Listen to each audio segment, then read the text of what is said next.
د افغانستان او پاکستان ترمنځ ترانزیت لارې له یوې میاشتې زیاتې مودې راهیسې تړل شوي دي. د کار دواړو خواو ته دروند زیان اړولی دی، خو د پاکستان د اقتصاد افغانستان پرتله ډیر زیانمن شوی دی. د پاکستان افغانستان د سوداګرۍ خونې مشر جنید اسماعیل خبرداری ورکړی چې دا وضعیت د پاکستان اقتصاد د جدي ګواښ دی، ځکه چې د دواړو هیوادونو ترمنځ دوه اړخیزه سوداګري او ټرانزیټ په کال کې له 15 میلیارده ډالرو ډیر ظرفیت لري چې په مستقیم ډول د پاکستان د اقتصاد ملاتړ کوي.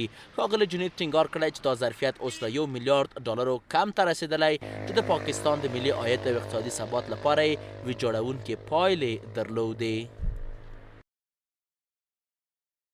د اوږدمهاله بندیز سوداګرو باروړونکو شرکتونو ګمرکي کسانو ته د پام وړ مالي زیان اړولی دی چې ډیری پاکستاني اتباع دي او اوس اړ دي چې د بندر د توقیف او د کښتیو د ضبطولو هزینې په توګه هره ورځ د هر کانټینر لپاره له 150 څخه تر 200 ډالرو پورې پرې کړي. په ورته وخت کې د پاکستان او افغانستان د سوداګرۍ ګډې خونې مشر له پاکستاني چارواکو غوښتي چې د افغانستان سوداګریز توکو باروړونکو لاریو ته د لومړیتوب په توګه تګ راتګ اجازه ورکړي او د افغانستان او پاکستان ترمنځ ټول سوداګریز او ترانزیت دهلیزونه پرانیزي ترڅو د نورو زیانونو مخه ونیول شي. اما ما در مشکلی هستیم که همین اضافه 11000 کانتینر که بیلان بند هستند ای باید خلاص شود و این اضافه 5-6 میلیارد دلار هستند و همین سرمایه افغان هستند.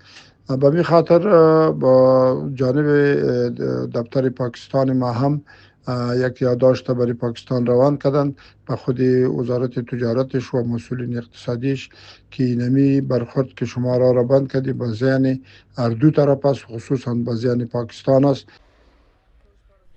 په افغان بازار کې زموږ ونډه یوازې د توکو په صادرولو سره ممکنه نه ده. موږ باید د ګډې پانګونې په برخه کې هم فعال اوسو. البته مثبت بدلونونه رامنځته کیږي او په ځانګړي ډول د ایران د سوداګرۍ خونه په خپله اجنډا کې ښه ملاتړ لري.